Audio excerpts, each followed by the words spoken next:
ایک گاؤں میں رامو نام کا ایک آدمی رہتا تھا۔ وہ بہت غریب تھا، محنت مشقت کر کے اپنا اور اپنے بیوی بچوں کا پیٹ پالتا تھا۔ روزانہ صبح کام پر جانے سے پہلے وہ مچھلیوں کو کھانا کھلاتا تھا۔ کئی سالوں سے وہ ایسا کرتا آ رہا تھا۔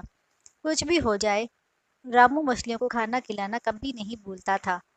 رامو جس کارخانے میں کام کرتا تھا، ایک دن اس کارخانے میں آگ لگ گئی۔ بیچارہ رامو بے روزگار ہو گیا اور گھر میں کھانے کے لالے پڑ گئے۔ بیچارے نے کام تلاش کرنے کی بہت کوشش کی، مگر اسے کوئی کام نہیں ملا۔ کئی دنوں سے وہ مچھلیوں کو کھانا کھلانے بھی نہیں جا رہا تھا۔ ایک دن وہ یوں ہی گھومتے گھومتے جھیل کے پاس چلا آیا۔ وہ بہت اداس بیٹھا سوچ رہا تھا کہ کیا وقت آ گیا ہے، میں ان بیچاری مچھلیوں کو کھانا بھی نہیں کھلا سکتا۔ کچھ ہی دیر ہوئی، جھیل میں ہلچل مچ گئی۔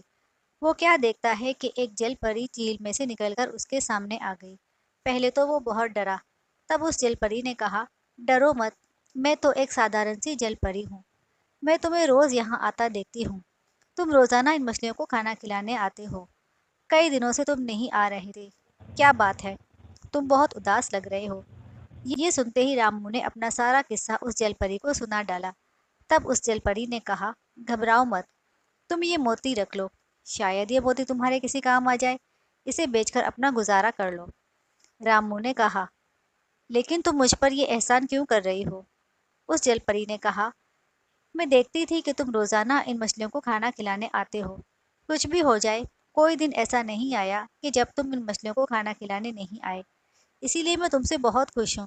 رامو نے وہ موتی اس جل پری سے لے لیا، جسے بیچ کر وہ بہت امیر آدمی بن گیا تھا۔ لیکن وہ ہمیشہ کی طرح مچھلیوں کو کھانا کھلانا کبھی نہیں بھولتا تھا۔ اسے اس کی نیکی کا صلہ مل گیا تھا۔